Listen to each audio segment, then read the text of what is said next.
All right, let's see if your organization qualifies for an SBIR. Because if it does, then you can join companies like iRobot, Qualcomm, and 23andMe to develop your product with non-dilutive federal R&D grants. And the good news is that there are only 4 qualifying questions.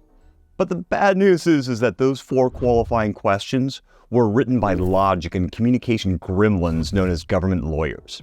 So it took me a week of reading regulations and going full beautiful mind of the whiteboard to translate their spaghetti logic into this simple 4-step analysis so that you can get to a qualifying decision confidently and correctly in 8 minutes. And if you don't qualify, at the end of this video, we'll go over what you can do to fix that. So, first qualifying question, and this is a 2-parter. So part 1 is your organization a corporation?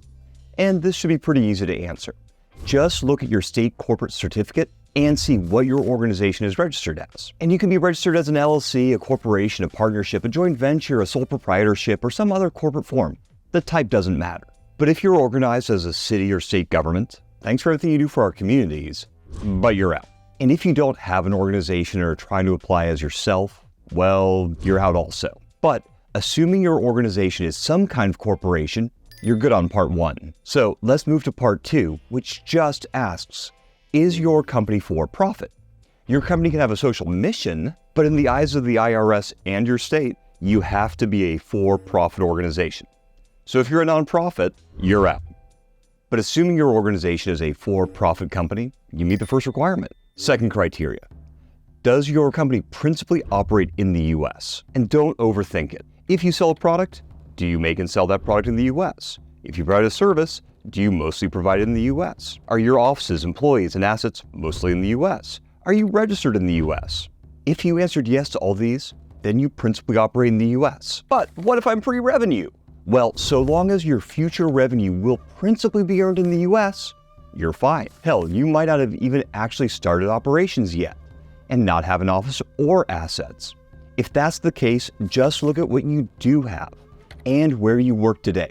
And if that's in the US, you're fine. You meet the second criteria. Now, before we get to the third criteria, I want to say thank you to this video's sponsors, J2 Ventures and FedScout. J2 invests in companies and founders who have a bright future in both the federal and commercial markets, and they provide growth capital along with decades of expertise in federal sales and growth. And if you're looking for help finding, understanding, and responding to government contracts and grants, check out FedScout. Next criteria, is your company American-owned? And this question is harder than it should be, so I've broken it down boot camp style. So step 1, identify who owns every share in your company.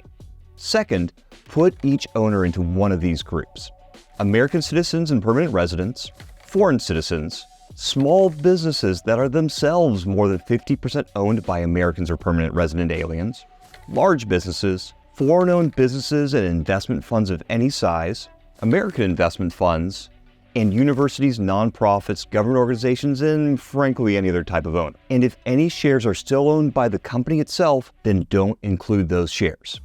Next, we need to total up all the shares owned by people in each group. So if 3 Americans and 2 foreigners each own 100 shares of your company, then put 300 shares for the American citizens and residents and 200 for the foreigners. Step 3, if there are options, warrants, convertible notes, approved stock issuances, or anything else that would affect the total number of shares or how they're distributed, update the share count as if all of those options, warrants, etc. had been activated. So back to our example. If the 2 Americans and 1 of the foreigners had warrants for 100 shares each, and there was an approved issuance of 100 shares to go to the other American owner, then treat it as if those warranted issuances were exercised, which would change the total to 900 shares and change the distribution of shares among the owners. Step 4, you'll notice that these groups are color-coded green, yellow, and red. And that's because each of these groups is treated differently when determining if your company is American-owned. So total up the shares in each color group, then sum up all the shares across groups and convert each of the totals into a percentage. So divide each group's number by the grand total. And if 50% or more of all the shares are green, then congrats, you qualify on this factor. If 50% or more of all the shares are red, well, you're in trouble. You don't qualify in this factor, so you don't qualify for an SBIR. Now, if 50% or more of the shares are yellow, then we need to ask a follow-on question, which is whether a single fund owns a majority of your company, and if so, you don't qualify.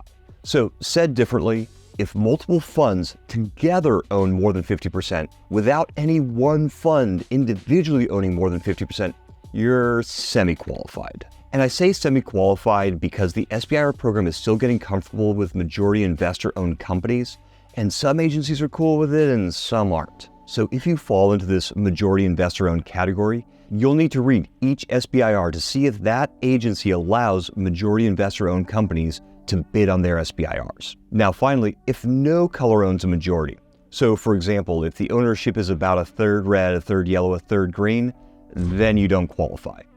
And I'll be the first to say that this is incredibly stupid, but that's the regulation.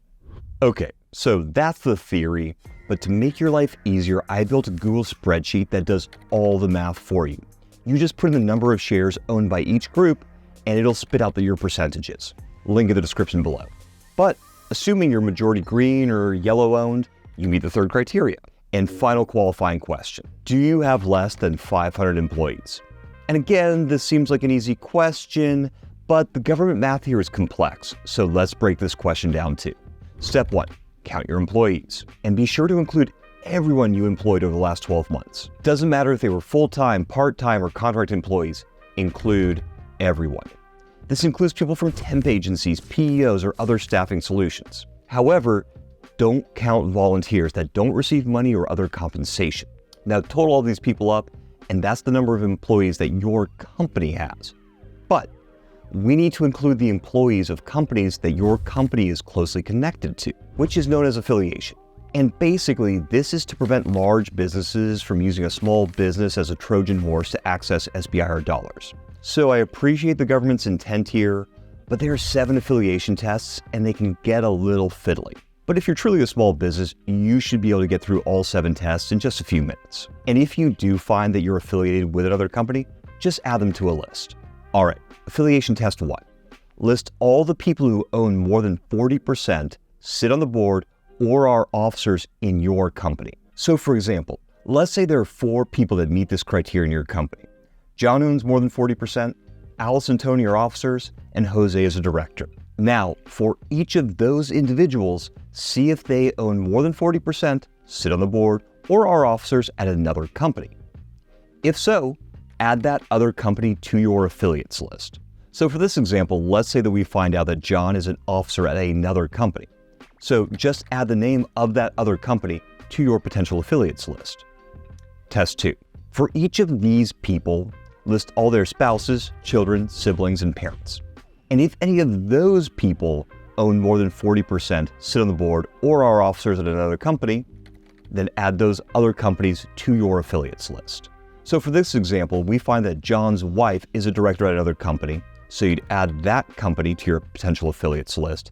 And you find out that Tony's sister owns more than 40% of another company, so you'd add that company to your potential affiliates list.